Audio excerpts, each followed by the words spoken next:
dal leen ak jàmm mbokk yi suivre les Talibé Sonko TV ci seen chaîne bi nga xam ne saa bu nekk rek yéen a ngi koy topp di fi taataane lépp loo xam ne moo di xibaar dañu koy dooree ca diwaanu Pikine benn étudiant rek buy wuyoo rek ci turu A Diallo moom dafa daal di faat waajuram bu jigéen maanaam daal yaayam la daal di faat daf ko dóor gaz mu daal di faatu. moom mi nga xam ne moo di A Diallo nekk ab étudiant ca diwaanu Pikine loolee xew ca Pikine nekk mbir mu doy waar mu di rek benn étudiant boo xam ne A Diallo daal lay wuyoo ci li ñu noté ci turam yaayam la daal di dóor ab gaz mu daal di faatu mu daw dem ca diwaanu Tivaouane waaye itam yóbbu boppam ca police déclaré xam ne rek wax ne def na mbir mu doy waar ginnaaw loolee ca lañu wax rek moom dafa daal di am li nga xam ne moo di feebaru xel maanaam dafa daal di wéré di moom waajoojee ginnaaw loolee nag moom dafa nekkoon ak waajuram ca diwaanu Ndakaaru doon amal rendez-vous ngir ñu ko doon faj moom waajoojee nag daal di def ñaawteef woowee ci waajuram wu jigéen bi jamono ji nag mu mel ni rek mbir mu ni mel procureur dana ci daal di jëlub dogal waaye itam saytu waajoojee ba xam rek wéddi ga ñu wax mu nga ca moom wala nekkul ca moom xew ca diwaanu Pikine di yemook fukki fan ak benn ci weeru avril bii nu génn.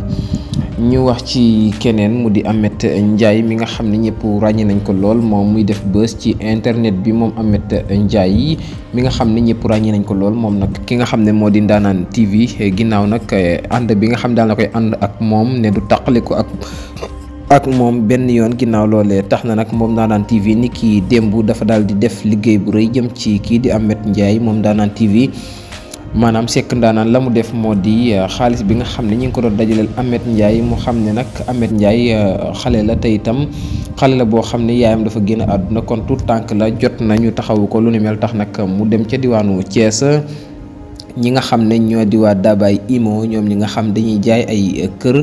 ak i pàkk ca la dem rek daal di ko fay jëndal li nga xam ne moo di pàkk bu 1 million waaye itam maanaam daal pàkk rek bu 2 millions francs CFA ginnaaw loolee ñii di waa Dabay Imo dañoo daal di participer ci jëmm ji di Ameth Ndiaye maanaam 2 millions ya kii di Ameth Ndiaye 1 million képp la fay yeneen 1 million yi ñii di waa Dabay Imo ñoom ñoo ko daal di participer mu nekk mbégte mu rëy ci Ameth Ndiaye waaye itam yaayam ji nga xam ne moo ko daal di yor ba fii jamono ji Ndanane nag ne day ànd ak moom ba mu jeex tàkk tax nag mu daal di def liggéey bu rëy boobee jëm ci ki nga xam ne moo di Ameth Ndiaye ginnaaw nag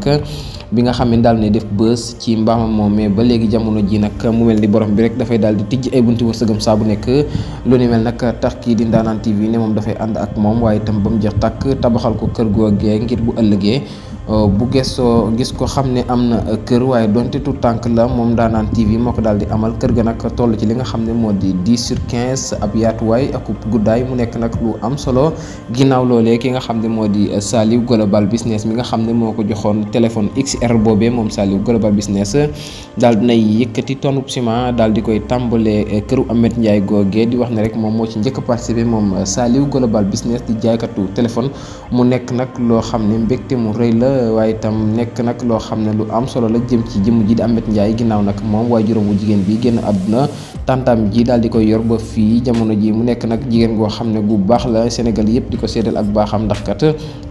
bu fekkoon ne dafa yore Ameth Ndiaye leneen lay dégg waaye nag yor ba mel na daal na rafet lool tax nag jamono ji kon moom ñuy wax ne moom la muy wax rek moo di tekki Ameth Ndiaye daal jàpp na ne moom ab sagam ma nga ca ndax kat Ameth Ndiaye nekk na xale bu yaru boo xam ne xale bu baax la waaye itam xale bu ko déggal la xale bu gëm boppam la lu ni mel nag tax mu agsi fii mu agsi moom Ameth Ndiaye jamono ji nag kon li ñu mën a jàpp moo di moom Ameth Ndiaye daal ñii di waa Dabay Imo daal nañ koy jaay kër te itam